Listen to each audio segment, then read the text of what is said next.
I'd expected to keep the Slug in Southwold harbour for no more than a couple of weeks. Just enough time to explore the Blythe, and then I was going to head off around to Lowestoft and into the Norfolk Broads, aiming to get there before the summer flush of higher mobos kill the peace and quiet of the place. But the problems with the beast meant that it was June the 1st before I was ready to leave.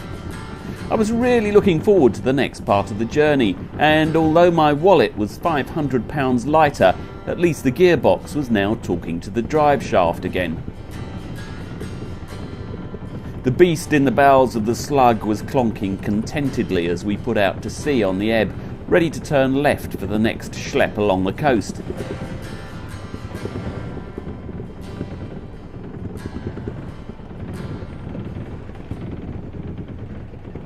Sadly, it was a dull, grey old day, and pretty soon both the wind and the tide were against us. The beast did all the work for the whole of the trip. The coast by the Suffolk and Norfolk border shows signs of a shoreline that's in transition. Nothing new, it's always been this way, since the last ice age anyway. Google Earth reveals the corpses of dead rivers that were blocked hundreds or even thousands of years ago by the relentless physical exertions of easterly gales and longshore drift.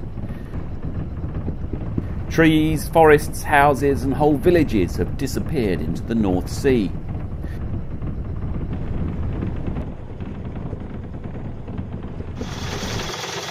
What's the date? 1st of June? 2nd of June. And the sun's shining, but it's still cold. It was half term, which was why Jill was with me, and although the travelling wasn't particularly pleasant, we both knew that ahead of us lay one of the main highlights of this whole journey around the UK, the Norfolk Broads. The name Broads is an all-encompassing moniker that covers a number of river systems that drain a large chunk of the Norfolk coast.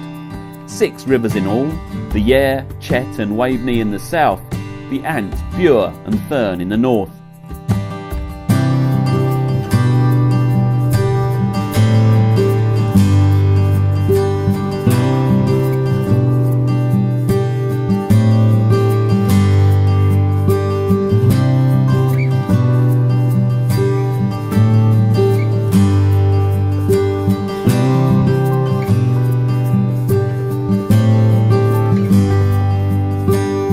Rivers themselves are absolutely stunning and offer sailing that's both delightful and challenging.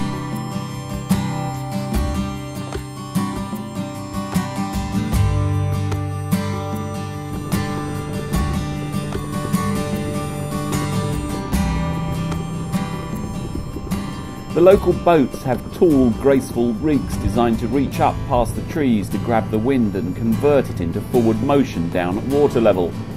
The Slug, though, with its stubby mast and 3 keels, is anything but ideal. But we have a spinnaker. The Broads have gentle tides to help us along, and I'm a very, very patient man.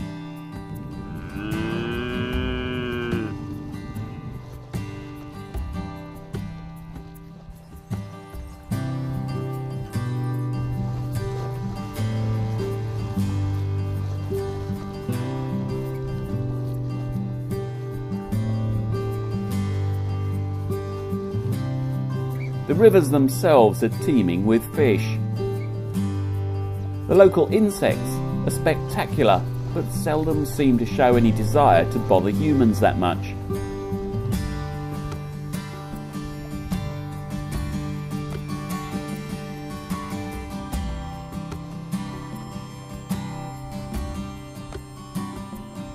The bird life is sometimes too good to be true, and they're used to boats, so you can get as close as you want to them.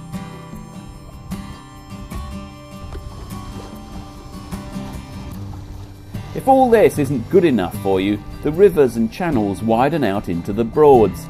43 wide expanses of water, the result of hundreds of years of peat extraction, dug out by hard-working men and maybe the odd hard-working woman as well. It amazes me that other circumnavigators sweep past this wonderland without giving it a second glance. I fear they're spurred on by an overwhelming combination of deep keels, deep pockets, and a tight schedule, which conspire to keep them out of the interesting places. The Broads have tides, but almost no tidal range, so you can stop almost anywhere, more up to a tree, and enjoy the peace. If you love beautiful wooden sailing boats, then the Broads are the place to go. There are several locations you can hire one of these gems for the week. No formal qualifications are needed at all. They'll send a man with you for the first half hour just to make sure that you're not too much of an idiot. Our plan is to spend the week on the southern rivers and then head over to Horning in the North Broads in time for the Three Rivers race. In my opinion, it's one of the world's great sailing spectacles. Hundreds of wooden boats competing in the 24-hour Three Rivers race, and there's not an ugly one among them.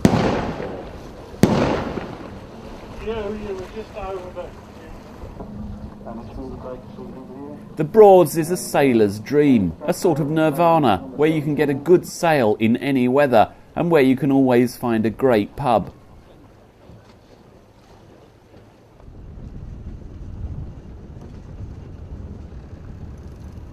There's only one drawback. It's a mecca for hireboat mobos. Their antics can be enough to test the patience of a saint. And this late in the season, I know there'll be moments when I have to find my inner zen.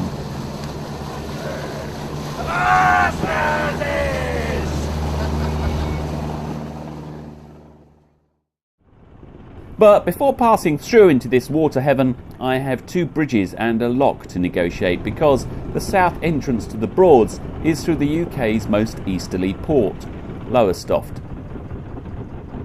You want to come and steer? It used to have a massive fishing fleet. At one time, the harbour was crowded with the local vessels.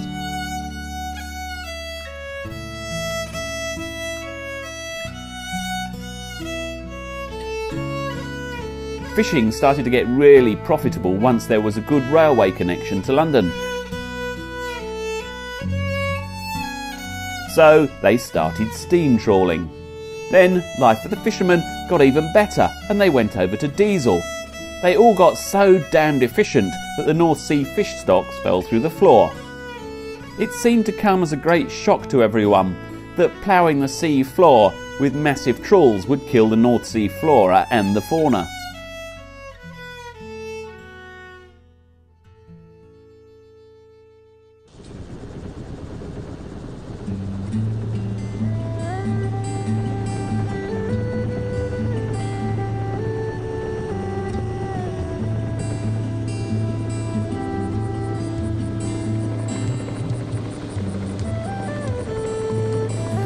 Lowestoft was also an important cargo port.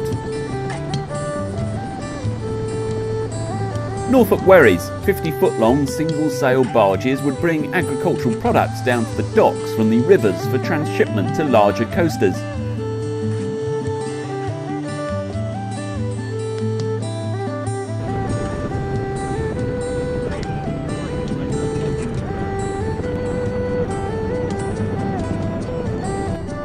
The place was a massive port. But now it's sadly diminished and does very little cargo.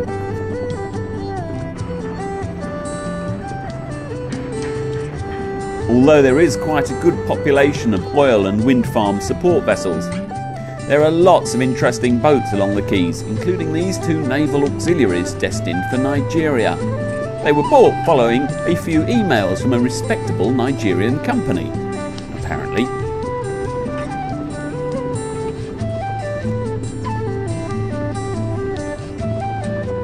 An Asda has now been built on what was once valuable wharfside real estate, so you can tell that as a serious port, Lowestoft's days are numbered.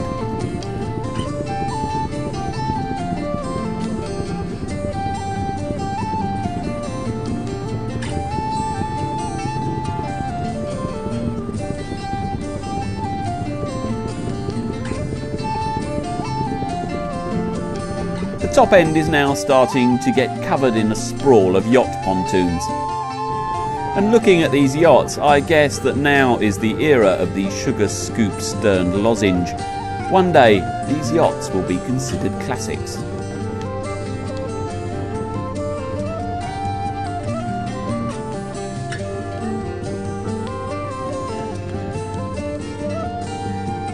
Fortunately though, there's lots to look at while waiting for the lockkeeper to finish his lunch.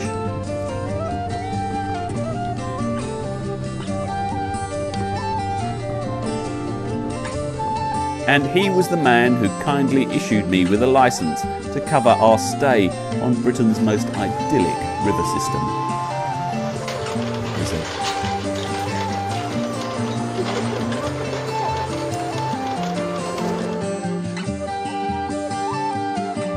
It was an investment well worth making.